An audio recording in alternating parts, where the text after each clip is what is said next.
Antik dünyanın 7 harikasından günümüze ulaşan tek yapı olan Gize'deki Büyük Piramit, 4500 yıldır gökyüzüne meydan okuyor. O, bin yıllarca insan eliyle yapılmış en uzun yapı olarak kalacaktı. Ancak Büyük Piramit yalnız değildi. Daha küçük boyutlarda piramitler de inşa edilmişti. Bu dönem tarihe piramit çağı olarak kazındı. Peki bu yapılar sadece birer devasa taş yığınları mıydı? Onları kim, nasıl inşa etti? Hangi sırları barındırıyorlardı? Tüm bu soruların yanıtlarını tarihi ve en gerçekçi şekilde bulabilmek için piramitlerin doğuşuna her zamanki gibi en temeline iniyoruz. Piramitler çağında Mısır'ın geçirdiği değişimler ve piramitleri her yönünden ele alacağız.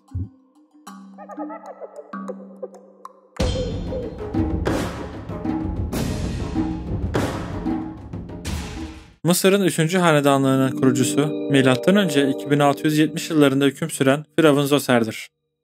Seleflerinin döneminde yaşanan karışıklıklar sona ererek refah ve büyüme içeren bir döneme girildi. Zoser, Mısır halkı tarafından 2000 yıl sonra dahi hatırlanan bir firavundu. Kendisi için yapılan boyalı kireç taşı heykeli, Mısır'daki en eski gerçek boyutlu heykeldir. Dünyadaki ilk piramit olan Sakkara'da kendi inşa ettirdiği basamaklı piramide gömülmüştür. Piramitlerden önce mezarlar çok daha basit, mastaba adı verilen yapı biçiminde inşa edilirdi. Mastabalar, kerpiçten veya kireç taşından kenarlara eğimli, düz çatılı, dikdörtgen biçimindeki yapılardır. Duvarları ve iç tavanı resimlerle süslenir. Ölümden sonraki hayat için bir ev gibi düzenlenirdi. Dolayısıyla her türlü kişisel ve değerli eşya da depolanırdı. Bir kısım erken hanedan ve hanedan öncesi dönem kral mezarları mastaba şeklindedir. Zoser döneminde önemli bir gelişme daha yaşandı.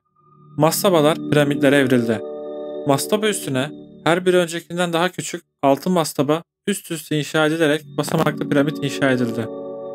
Mastaba tabanı geleneksel olarak dikdörtgen şeklinde inşa edilir. Fakat basamaklı piramidin temelindeki mastaba kare şeklinde inşa edilmişti. Belki de mimar İmhotep en başından beri piramit inşa etmeyi planlamıştı. Tüm bu hususları ele aldığımızda basamaklı piramit aslında sonsuza kadar ayakta kalması için taştan yapılan devasa bir mastaba mezarıydı.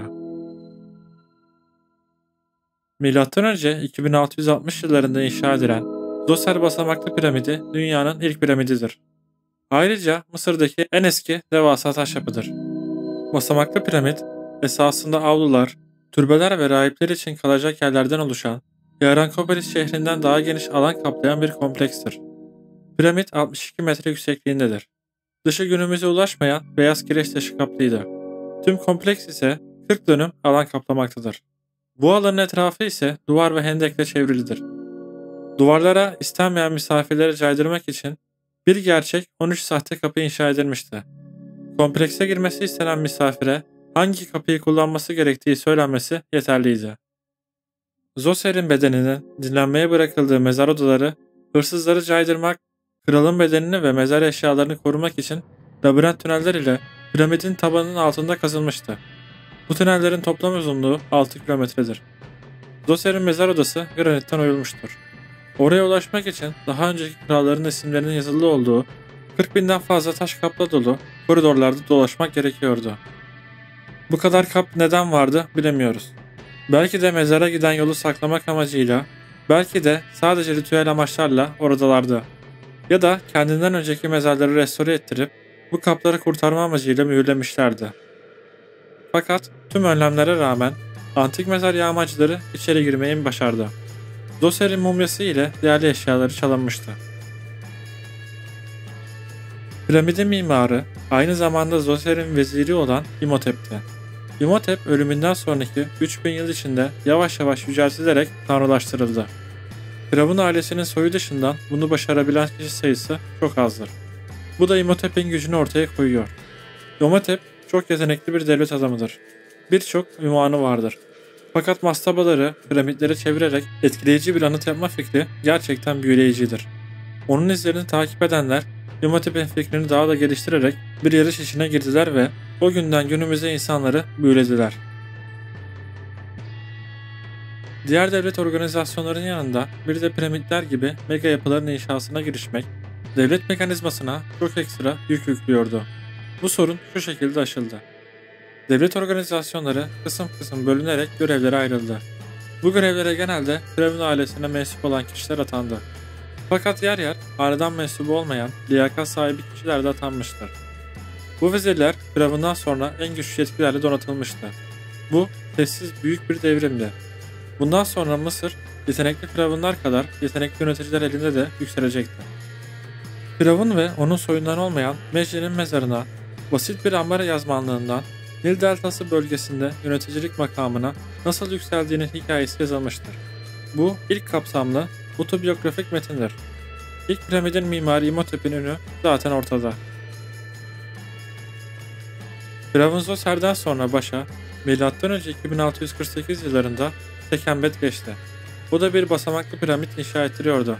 Fakat ani öleminden dolayı piramit tamamlanamadı. Henüz sadece ilk basamağı tamamlanan gömülü piramit adı verilen anıtın altına gömüldü. Yerine geçen Firavun Nebka da yine yarım kalmış olan Bikeris piramidine gömüldü. Ondan sonra gelen Kaba ise katmanlı piramidi inşa ettirmiştir. Bu piramit tamamlanamadı mı yoksa sonradan yıkıldı mı bilinemiyor. 3. hanedanın son firavunu Huni ise devasa bir piramit değil, Mısır'a dağılan bir dizi küçük piramidi tercih etmiştir. Bu küçük piramitler devletin her yerde olduğunu göstermekle birlikte halkına vergi ödemek gibi ödevlerini de hatırlatıyordu. 3. hanedan sonunda mutlak iktidar hakimiyeti artık kurulmuştu. 4. hanedanlık döneminde piramit inşa etme yarışı doruk noktasına ulaşacaktı. M.Ö. 2613 yılında 4. hanedanlığın ilk firavunu olarak Snefru hüküm sürmeye başladı. Kendinden önceki dönemde piramitler üst üste konulan maslabalarla inşa ediliyordu. Snefru döneminde piramit denince akılda oluşan geometrik şekilde inşa başladı. Bu değişimi basit bir mimari değişiklik olarak görmemek gerek. Bu değişim Firavun ile tebaasının arasındaki ilişkinin dönüşümünü de ortaya koyuyordu. Snefru, Horus adı olarak Neb Maat deyimini aldı. Maat'ı anlam olarak evrenin kutsal biçimde düzenlenmiş örüntüsünün isimleşmesi olarak tabir edebiliriz. Neb ise hakim ve bekçi anlamına gelir. Yani Firavunlar sadece adalet dağıtmazdı. Firavunun kendisi yasaydı. Snefru bu yetkisini pekiştirmek için yeni bir ünvana, Netjet Nefer'i benimsedi. Bu ünvan basit bir biçimde mükemmel tanrı anlamına gelmekteydi. Tarihin deneyimleri halkın Firavun'u böyle görmesinden ziyade Firavun'un halkın kendisini böyle görmesini istediğini düşündürüyor. Mısır toplumu ilk 3 hanedanlık boyunca tarih öncesi kültürünün çoğunu muhafaza etti. Maddi kültüre büyük ölçüde hakim olan çömlek, taş kap, hatta heykel biçimler hanedanlar dönemi öncesine ait biçimlerden türemişti. Büyük dini merkezler halen devletin oluşum dönemine ait Nakada ve Hierakonpolis gibi yerlerde. Bütün bunlar 4. hanedanlık döneminde değişmiş gibi duruyor. Yeni çanak çömlek heykel tarzları oluştu. Yeni şehirler kurularak eski şehirlerin ritüel merkezlerinin yerini aldı. Tüm bunları eski kökler doğrultusunda gücün dağıldığı ve potansiyel olan rakiplere karşı mutlak şekilde gücü ele geçirmeye yönelik hareketler olarak değerlendirebiliriz. Örneğin artık siyasi yönetimde olan herkes ailesinin yanında değil de Firavun'un etrafına gömülüyordu. Snefru, önceki hanedanlıkların mezarlıklarından başka bir alana piramidini inşa ettirdi. Kendisiyle ataları arasına bir mesafe koyuyordu. Daha önce yapılmamış bir anıt yaptırdı. 8 dev basamakla yükselen Meidum piramidi, basamaklı piramidin 1,5 katı büyüklüğündeydi. Piramide doğu-batı ekseninde yol yapılarak etrafındaki inşa edilecek komplekslerin yapısı da değiştirildi. Snefru'nun son yürüyüşü, güneşin doğudan doğuşundan batıda batışına değin izlediği yolu yansıtacaktı. Snefru, Meidum piramidi ile yetinmeyecekti. Yeni piramidi için basamaklı piramidi de gören Dashur'u seçti. Meidum kompleksinde zekice tasarlanmış güneş simgeciliğinin yerine taşta anasal ölçekte betimlenen güneş ışığının aydınlığı temsili alacaktı. Dashur piramidinin adı, güneşin doğuşu içinde kullanılan ortaya çıkıştı. 34.000 metrekare yüz ölçümündeki alan inşaat için temizlendi. Proje 60 derecelik açıyla yaklaşık 150 metre yüksekliğe ulaşacak görkemli piramit içinde. Piramit inşa edilirken yarısına gelindiğinde çökmeler meydana geldi. Ne yaptılarsa da bu hatayı düzeltemediler. Son çare olarak kalan kısmın eğimini azalttılar. İşe yaramıştı. Böylece piramidin yarısının eğimiyle yarısı başka bir piramit ortaya çıktı. Fakat bu piramit mükemmel tanrı için mükemmel bir mezar olmaya çok uzaktı. El mecbur yeni bir projeye başladılar. İlk piramidin tamamlanamaması büyük bir hezimet olduğundan bunu da tamamladılar. Firavun Snefru zaten 20 senedir saltanatın başındaydı. Ama hala daha gösterişli bir anıt piramidine sahip değildi. İlk piramit inşa ediliyordu. Yeni bir projeye başlanmıştı ve ne olur ne olmaz Meidum piramidi basamaklı yapısından piramit yapısına dönüştürülüyordu. Üç büyük proje için belki de devletin tüm kaynakları seferber olmuştu. Büyük piramidin inşası için gerekli insan gücünden daha büyük bir insan gücü kullanılıyordu. 10 senede yapımda kullanılan taşın rengiyle adlandırılan 3. en büyük Mısır piramidi olan Kırmızı Piramit inşa edildi. Sonunda iç yapısı ve dış görünümü ile mükemmel tanrıya yarışır bir piramit inşa edilmişti. Snefru'nun bedeni hala bulunamadı. Kırmızı piramidin içindeki gizli bir odaya gömülü olduğu düşünülüyor. Firavun Snefru'nun oğlu olan Rahotep'in mezarı bulunmuştu. Mezarda keşfedilen Rahotep ve eşine ait heykel günümüzde Kahire Mısır Müzesi'nde sergileniyor. Rahotep, Ra'nın baş rahibi, Heliopolis'e özgü, Ra'nın en büyük görücülerinin şehri, seferler direktörü ve işlerin gözetmeni ünvanlarıyla güçlü bir konumdadır. Snefru'nun yerine oğlu Firavun Khufu, diğer bir adıyla Keops geçti. Firavun, kendinden öncekilerden daha üstün olduğunu göstermeye kafaya koymuştu. M.Ö. 2600 yıllarında 26 yılda inşa edilen antik dünyanın 7 harikasından en eski ve tek ayakta kalanı Büyük Piramit Gize yakınlarına inşa edildi. Yaklaşık 2,3 milyon taş blok kesilerek, taşınarak ve bir araya getirilerek 5,75 milyon tonluk piramit inşa edilmiş olup bu yapı teknik beceri ve mühendislik yeteneklerinin bir şaheseridir. 146 metre uzunluğundadır. Taban uzunluğu 230 metredir. Dar ve yer yer eğimli koridorlar ile yer altındaki mezar odalarına ulaşılır. Sadece boyutu değil, hassas açılarla inşa edilmesi de oldukça hayret vericidir. Piramidin yüzeyi kuzey, güney, doğu, batı olarak 4 ana yöne güzelce hizalanmıştır. Piramidin tabanının kenarları arasında önemsiz birkaç santimetreyi saymazsak bir uzunluk farkı yoktur.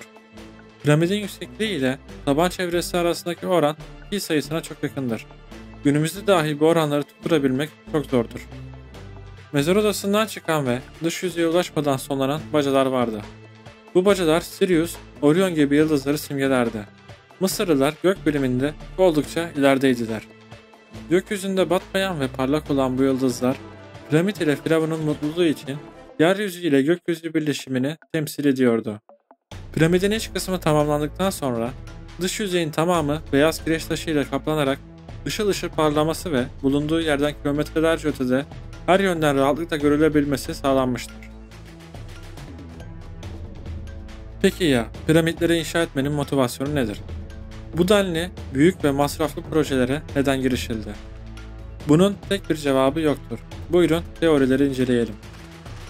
Kimi tarihçiler kutsal krallık ideolojisini ileri sürer. Bu yaklaşıma göre Firavun halk ile tanrılar arasındaki tek aracı konumda olup hem yaratılmış düzenin savunucusu hem de ülkenin süreklilik ve refahının garantisi olarak görülüyordu. Böyle bir sistemde halk ile devlet arasındaki sözleşmenin sürdürülmesi için insanlar büyük ölçekli bir ulusal projenin yani piramit inşasının destekçisi oluyordu. Açıkçası bu görüşü birey açısından realistik şartlardan bakmayan slogan bir görüş olarak görüyorum. Tehlikeli bir iş olan piramit inşası sürecinde düzenli olarak iş kazaları meydana geliyor, sürekli olarak insanlar canlarını kaybediyor ya da sakat kalıyorlardı. Tabii artıları da vardı. Ekonomide özellikle tarımda taşkın dönemi sonrası artan işsizlik ile mücadelede önemli bir katkı sağlıyordu. Düzenli çalışanlar haricinde mevsimlik çalışıp da ek gelir kazananlar oluyordu. Piramitlerde çalışanlara belli standartlarda barınma ve beslenme şartları sağlansa da insanların koşa koşa gideceği değil, mecbur kalıp yapacağı işlerdendi. Yani insanların en büyük hayali piramitlerde çalışmak değildi. Dolayısıyla bu görüş çok olası değildir. Başka bir teori ise piramitlerin mutlak iktidarın nihai iz düşümü olduğudur. Tarih boyunca despotlar devasa yapılardan etkilenmiştir. Piramidi inşa ettiren Firavun, insan hayatına pek saygısı olmayan megaloman bir tiran olarak öldükten sonra ün kazanmıştır. M.Ö. 5. yüzyılda Herodot, Khufu ülkeyi her türlü ıstıraba sürükledi. Tebaasını dinini uygulamaktan men ederek bütün tapınakları kapatmakla yetinmedi, istisnasız hepsine kendisi için köle gibi çalışmaya mecbur etti iddiasında bulunduktan sonra ekler. Mısırlıların nefreti öyle büyük ki Khufu'dan söz etmeye dilleri varmıyor şeklinde yazmıştır. Piramitlerin nasıl inşa edildiği sorusuna tam anlamıyla tatmin edici bir cevap bulunamamıştır. En makul olanı Mısırlıların piramit yükseldikçe yüksekliği ve uzunluğu artan, eğimli ve çevreleyen bir tuğla, toprak ve kum setini kullanmış olmalarıdır. Taş bloklar, kızaklar, silindirler ve kaldıraçlar vasıtasıyla rampadan yukarı çekiliyordu. Antik Yunan tarihçisi Herodot'a göre Büyük Piramidin inşası 20 yıl sürdü ve 100.000 adamın emeğini gerektirdi. Tarım işçisi olan bu adamların tarlada yapılacak çok az işi varken, yani Nil Nehri taşkın halindeyken öncelikli olarak piramitler üzerinde çalıştıkları varsayımı göz önüne alındığında bu rakam inandırıcıdır. Ancak 20. yüzyılın sonlarına doğru arkeologlar daha sınırlı bir iş gücünü mevsimsel olmaktan ziyade kalıcı olarak bu alanı işgal etmiş olabileceğine dair kanıtlar buldular. Destek personeli, yani fırıncılar, doktorlar, rahipler eşliğinde en az 20.000 işçinin bu görev için yeterli olabileceği öne sürüldü. Mısırlılar Büyük Piramit'te 20 yıl boyunca hiç ara vermeksizin günde 10 saat çalışarak yapıya her 2 dakikada bir taş blok yerleştirdiklerinde piramidi inşa edebileceklerdi. Daha önceki Firavun döneminde aynı anda 3 adet piramit yapan Mısırlıların Büyük Piramidi inşa edebilecek tecrübesi ve kaynağı vardı. Piramitleri uzaylılar inşa ettiği gibi komplo teorileri tarihsel gerçeklikten uzak romantik iddialardan ibarettir. Mısır'da en uzun süre varlığını sürdüren cenaze defin ritüelinin ilk defa 4. Hanedan döneminde ortaya çıkması kesinlikle rastlantı değildir. Firavunların mezar tapınakları, tanrıların tapınaklarıyla benzer inşa edilerek bu yönden de fark plurallaştırıldı. Firavun isimleri çocuklara verilmeye başlandı. Firavun Khufu ölünce Büyük Piramidine defnedildi. Defin törenini oğlu ve varisi Cedefre yönetti.